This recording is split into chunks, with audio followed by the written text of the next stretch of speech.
Cebu Pacific flight bound for Shanghai, China. Nakakancel nga ba?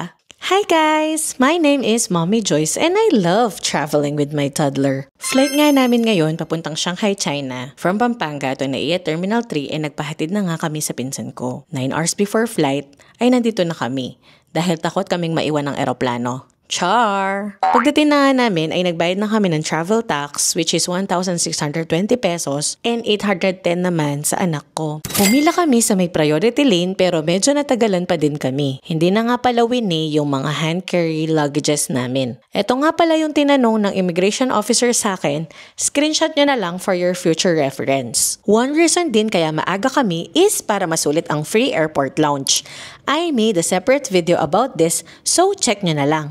Around 6:03 PM nga nung pumunta na kami sa gate namin para doon na lang maghintay kahit 8:35 PM pa lang ang boarding namin. Hindi ko na nga nakuhang na videohan pero nalipat kami ng ibang gate.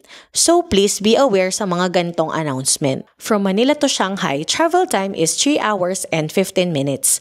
Upon arrival, dapat ay naset up mo na yung Klook eSIM mo or physical SIM. Around 1 AM nga kami nalapag sa Shanghai Pudong International Airport. Dumiretso na kami sa immigration and surprisingly, no questions asked. Ang medyo struggle lang namin is ang pag-book ng DD. Pero don't worry, I got you. I already made a video about it. So watch mo na lang. Pumunta lang kami sa may parking area at naghintay sa aming DD driver.